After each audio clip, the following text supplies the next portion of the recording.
En la penumbra de una noche madrileña, Diego irrumpió en el apartamento de Alejandro con el corazón latiéndole como un tambor de guerra, sosteniendo una carta arrugada que acababa de encontrar en el buzón. La misiva, firmada por el padre de Alejandro, revelaba un secreto devastador: su amante había aceptado un matrimonio arreglado para ocultar su orientación sexual y preservar el legado familiar. El shock inicial dio paso a una rabia incontrolable. Y Diego, con lágrimas en los ojos, lanzó la carta al suelo, gritando acusaciones que resonaron en las paredes vacías, dejando a Alejandro paralizado, sabiendo que esa confrontación no solo destruiría su relación, sino que desataría una tormenta que engulliría a todos a su alrededor. Diego no podía creerlo. Habían pasado 2 años desde que se conocieron en una manifestación por los derechos LGBT en la Puerta del Sol, donde Alejandro, con su carisma arrollador, lo había rescatado de un grupo de manifestantes hostiles. Desde entonces, su amor había florecido en secreto, robando momentos en parques escondidos y apartamentos prestados, siempre bajo la sombra de la sociedad conservadora que aún persistía en rincones de España. Pero ahora, esa carta lo cambiaba todo. Alejandro, hijo de un prominente empresario de Barcelona, había cedido a las presiones familiares. Es por el negocio, Diego. Mi padre me amenazó con desheredarme si no me caso con esa mujer. No es amor. Es supervivencia, murmuró Alejandro, su voz temblando por primera vez en meses. Diego sintió un nudo en la garganta. Él, un simple profesor de secundaria en un barrio obrero, había dejado todo por este hombre: amigos, estabilidad emocional. Incluso había mentido a su propia familia sobre sus fines de semana de trabajo. La decisión de Alejandro no era solo una traición, era una puñalada que cuestionaba cada promesa susurrada en la oscuridad. Al día siguiente, Diego se despertó solo en la cama. El apartamento vacío como su pecho. Alejandro había desaparecido durante la noche, dejando una nota breve: necesito tiempo para arreglar esto. No me busques. Pero Diego no podía quedarse quieto. Caminó por las calles empedradas de Madrid, el sol de mediodía quemando su piel mientras recordaba los momentos felices: paseos por el Retiro, besos robados en el metro, discusiones apasionadas sobre política y derechos. Su mente era un torbellino de emociones contradictorias. ¿Debía perdonarlo? ¿Era el amor suficiente para superar el peso de la tradición familiar? En España, a pesar de los avances legales como el matrimonio igualitario desde 2005, las familias conservadoras aún ejercían un control asfixiante, especialmente en círculos de élite. Diego sabía que Alejandro luchaba contra demonios internos: el miedo al rechazo, la culpa católica arraigada desde la infancia, el pánico a perder su estatus. Pero eso no excusaba la cobardía. Decidió confrontar a la familia de Alejandro directamente. Tomó un tren a Barcelona esa misma tarde, ignorando las llamadas perdidas de amigos preocupados. Al llegar a la mansión familiar en el barrio de Pedralbes, tocó el timbre con manos temblorosas. La puerta se abrió, y allí estaba el padre de Alejandro, un hombre imponente de 60 años. Con ojos fríos que lo escrutaron como a un intruso. Tú debes ser el amigo de mi hijo, dijo con desprecio, confirmando que sabía todo. Diego, conteniendo la ira, exigió explicaciones. Su hijo me ama, señor. No puede obligarlo a vivir una mentira. El padre rió con amargura. El amor no paga facturas ni mantiene un imperio. Alejandro ha elegido su camino. Vete antes de que llame a la policía. La humillación quemaba. Pero Diego no se rindió. En ese momento, juró exponer la hipocresía. Aunque eso significara perder a Alejandro para siempre. Los días siguientes fueron un infierno de incertidumbre. Diego regresó a Madrid. Pero el secreto lo carcomía. Compartió su dolor con su mejor amigo, Pablo. Un activista gay que lo había apoyado desde la universidad. Tienes que decidir. Diego. ¿Luchas por él o por ti mismo? Le dijo Pablo en un bar ruidoso del barrio de Chueca. Diego asintió. Pero en su interior, el conflicto rugía. Recordaba su propia salida del armario, a los 18 años. Había confesado a sus padres. Humildes trabajadores de un pueblo andaluz. Quienes lo aceptaron con lágrimas pero con amor incondicional. En contraste, Alejandro provenía de una familia donde la imagen lo era todo. Su madre, devota católica, organizaba misas y donaciones para mantener las apariencias. Diego se preguntaba si su intervención no empeoraría las cosas. Mientras tanto, Alejandro lidiaba con su propia tormenta. En Barcelona, confrontó a su padre en la oficina familiar. Un rascacielos vidriado que simbolizaba su prisión dorada.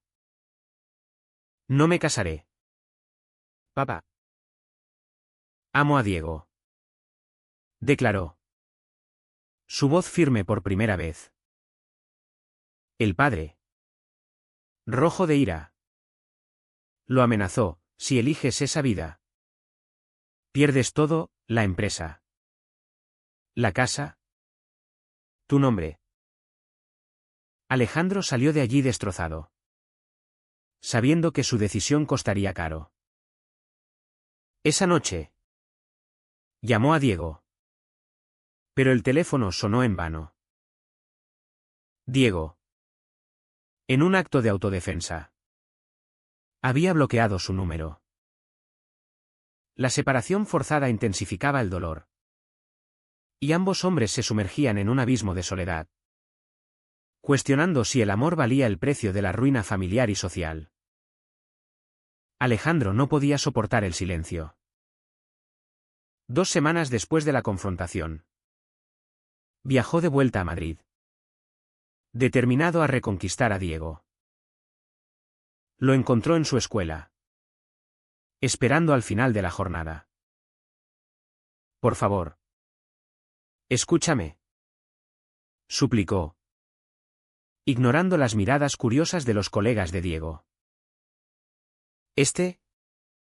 Con el corazón endurecido, accedió a una conversación en un parque cercano. Sentados en un banco bajo los árboles, Alejandro derramó su alma: mi padre me crió para ser el heredero perfecto. La presión es asfixiante. Pero contigo, siento libertad. Diego escuchaba. Pero su mente revivía la traición. Libertad que estás dispuesto a sacrificar por dinero, replicó con amargura. La discusión escaló, revelando capas profundas de resentimiento. Alejandro admitió que había considerado el matrimonio como una fachada. Un error moral que ahora lo avergonzaba. Diego, por su parte, confesó su miedo a ser el secreto sucio de alguien. Ese encuentro no resolvió nada, solo avivó el fuego. De regreso a casa, Diego recibió una llamada de su hermana, quien había oído rumores en el pueblo. Mamá está preocupada. Dice que tú, amigo, de Barcelona trae problemas. La presión familiar comenzaba a cerrarse sobre él también. En España, donde la familia es el núcleo social, romper con las expectativas podía significar aislamiento. Diego se sentía atrapado entre su lealtad a Alejandro y su necesidad de autenticidad. Mientras tanto, Alejandro enfrentaba repercusiones en Barcelona. Su padre, al enterarse de la visita a Madrid, congeló sus cuentas bancarias. Aprende a vivir sin lujos. Le espetó en una cena familiar tensa. Su madre, con ojos llorosos, imploraba: piensa en Dios. Hijo, esto es un pecado. Alejandro, criado en una educación religiosa estricta, luchaba contra la culpa internalizada. Recordaba las misas dominicales, los sermones sobre la familia tradicional. ¿Era su amor por Diego un error divino? En un momento de debilidad, contactó a la mujer del arreglo matrimonial, Elena, una heredera de otra familia adinerada. No puedo hacerlo, le confesó en un café elegante. Elena, sorprendentemente comprensiva, reveló su propia lucha: yo también soy gay. Pero mis padres no lo saben. Esa conversación fue un punto de inflexión. Alejandro vio el ciclo de hipocresía que perpetuaba. Decidió romperlo. Pero el costo era alto. Perdió su trabajo en la empresa familiar y se mudó a un apartamento modesto en las afueras de Barcelona, viviendo de ahorros escasos. La sociedad lo juzgaba, amigos de la élite lo evitaban. Y rumores circulaban en círculos sociales. El hijo pródigo que eligió el pecado. ¿Decían? Alejandro se sentía desnudo, expuesto a las miradas prejuiciosas que aún persistían en una España moderna pero no del todo libre. Diego, inspirado por la determinación de Alejandro, decidió enfrentar sus propios demonios. Viajó a Andalucía para hablar con sus padres. En la casa familiar, rodeado de olivos, confesó todo: la relación, la traición, el dolor. Su padre, un hombre callado, lo abrazó. Eres mi hijo, Diego. El amor no se juzga. Pero su madre, influida por vecinos conservadores, dudaba: la gente hablará. ¿Estás seguro? Ese apoyo condicional lo fortaleció.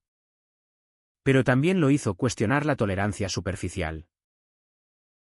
De regreso a Madrid, recibió un mensaje de Alejandro: he roto con todo. Ven a Barcelona. Diego dudó. ¿Era esto una verdadera redención o solo desesperación? La sociedad española, con sus avances en derechos pero resabios de machismo y catolicismo, ponía a prueba su fe en el cambio. Finalmente, tomó el tren. Pero en el camino, una duda lo asaltó: ¿y si Alejandro retrocedía bajo presión? Al llegar, encontró a Alejandro cambiado, más delgado, pero con una resolución nueva. Pasaron la noche hablando. No de amor, sino de sacrificios.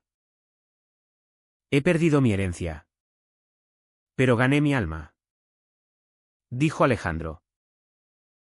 Diego, conmovido, lo besó. Pero el beso llevaba el peso de la incertidumbre. Sabían que el camino adelante estaba lleno de obstáculos: discriminación laboral, rechazo social, mautun internas. La relación se reconstruyó lentamente, pero las grietas permanecían. Diego consiguió un trabajo temporal en Barcelona para estar cerca, enseñando en una escuela progresista. Juntos, asistieron a grupos de apoyo LGBT, donde compartieron sus historias. Allí, Conocieron a otros con experiencias similares, un abogado que perdió clientes por su orientación. Una pareja que luchaba contra la adopción denegada. Estas interacciones profundizaban su comprensión de las luchas sociales. Sin embargo, el padre de Alejandro no se rendía. Envió abogados con ofertas, regresa y todo se olvida. Alejandro rechazó. Pero cada rechazo era una batalla interna. ¿Valía la pena la pobreza por la autenticidad? Diego, viendo su sufrimiento, cuestionaba su propia insistencia. Tal vez debamos separarnos para no destruirnos. Sugirió una noche. Lágrimas rodando. Alejandro negó, no. Luchamos juntos. Pero la tensión crecía. Y un día, en una manifestación por la igualdad, un grupo conservador los confrontó. Insultos volaron. Y Alejandro, defendiendo a Diego, recibió un golpe. Ese incidente fue un catalizador, la prensa local lo cubrió, exponiendo su historia. De repente, eran símbolos involuntarios de la lucha gay en España. La exposición mediática atrajo aliados y enemigos. Amigos activistas los apoyaron. Pero la familia de Alejandro intensificó la presión. Su madre lo visitó. Suplicando, vuelve a la iglesia. Dios te perdonará. Alejandro, con el corazón roto, la rechazó suavemente, mamá. Dios me hizo así. Ese rechazo lo dejó vacío, cuestionando si su elección era egoísta.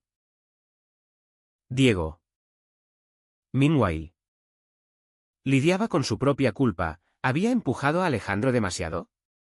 En el trabajo, colegas susurraban. Y un padre de alumno lo confrontó, no quiero que un desviado enseñe a mi hijo.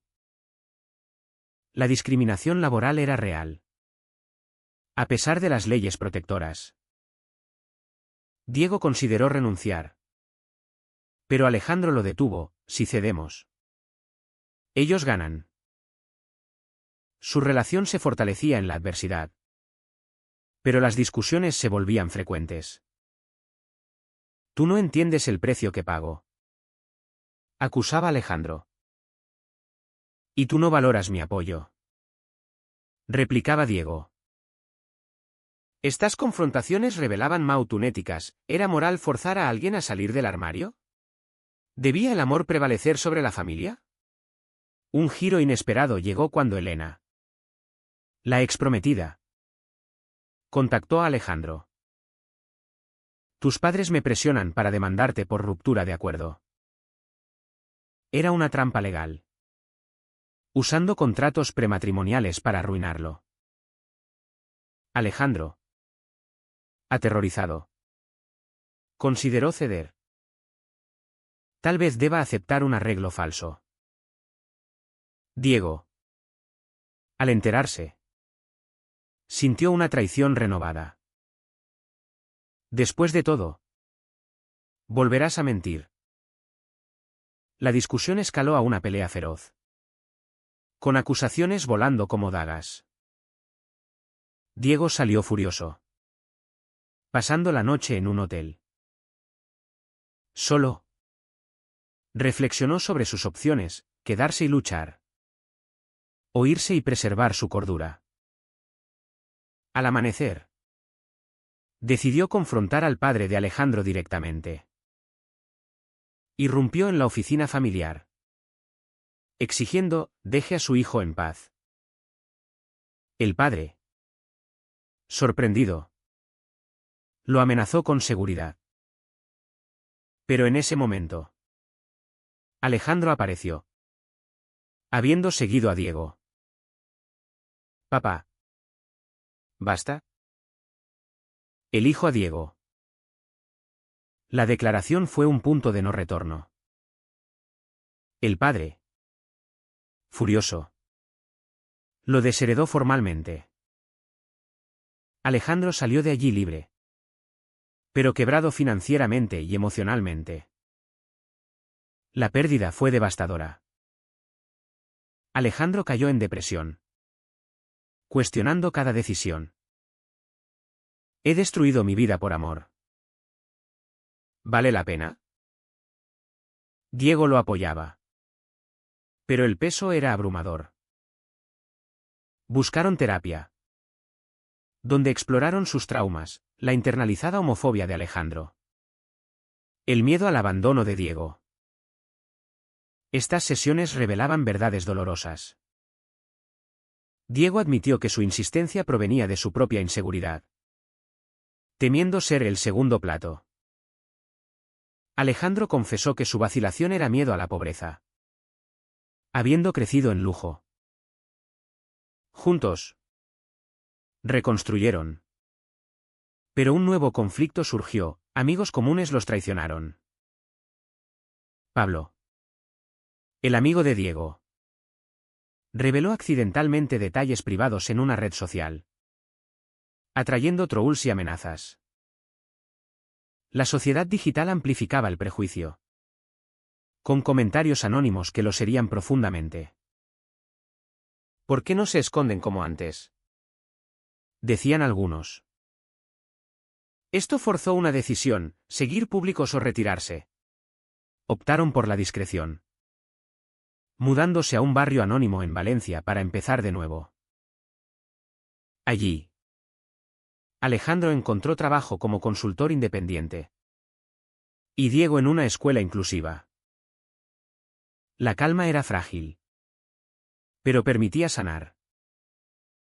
Sin embargo, el pasado no los dejaba. El padre de Alejandro, en un acto de venganza, filtró información a la prensa conservadora, pintándolos como destructores de valores familiares. Un artículo viral los expuso, trayendo acoso online y protestas fuera de su hogar. Diego, aterrorizado, sugirió separarse temporalmente. Tal vez sea lo mejor. Alejandro, herido, accedió, pero con amargura. La separación fue un tormento, llamadas nocturnas, mensajes de arrepentimiento, soledad aplastante. Diego regresó a Madrid, reconectando con su familia, quienes ahora lo apoyaban incondicionalmente. Alejandro, solo en Valencia, confrontó su identidad en soledad, asistiendo a misas para reconciliar fe y amor. Este periodo de reflexión fue crucial, ambos se dieron cuenta de que su amor, aunque verdadero, exigía sacrificios constantes. ¿Era justo pedir tanto? Meses después, un encuentro casual en una conferencia LGBT en Sevilla los reunió. Diego, hablando sobre resiliencia, vio a Alejandro en la audiencia. Después, conversaron, te extrañé, admitió Diego. Yo también. Pero necesitaba espacio, respondió Alejandro. Reconstruyeron con madurez, reconociendo errores. Alejandro había reconciliado con su madre. ¿Quién? Lentamente. Aceptaba su realidad. No es fácil. Pero te quiero, le dijo ella. El padre permanecía distante, pero el imperio familiar ya no los controlaba. Juntos, fundaron un grupo de apoyo para jóvenes gays en familias conservadoras, canalizando su dolor en acción social. Esto trajo propósito, pero también recordatorios constantes de las luchas, historias de suicidios, rechazos, discriminación. Diego y Alejandro se convirtieron en mentores, pagando el precio de su exposición con privacidad perdida, pero ganando impacto. Años pasaron. Y su relación evolucionó. Enfrentaron más pruebas, discriminación en adopción. Cuando intentaron formar una familia, prejuicios en el trabajo, debates éticos sobre si ocultar partes de sí mismos por seguridad. Cada decisión era un equilibrio delicado entre autenticidad y supervivencia. Diego, reflexionando, se preguntaba si su amor había valido el caos. Alejandro, más optimista, creía que sí, cambiamos vidas, incluyendo la nuestra. Su historia inspiró a otros. Pero también atrajo críticas, algunos los veían como héroes. Otros como egoístas por desafiar tradiciones. En una sociedad española en transición, donde el progreso choca con el conservadurismo, su viaje destacaba las complejidades del amor gay. Al final, sentados en una terraza valenciana al atardecer, Diego miró a Alejandro y sonrió. Habían pagado caro, familias rotas, carreras alteradas, corazones heridos. Pero habían despertado a una verdad mayor. ¿Fue correcto priorizar el amor personal sobre las obligaciones familiares y sociales? ¿O fue un acto de egoísmo que causó daño innecesario?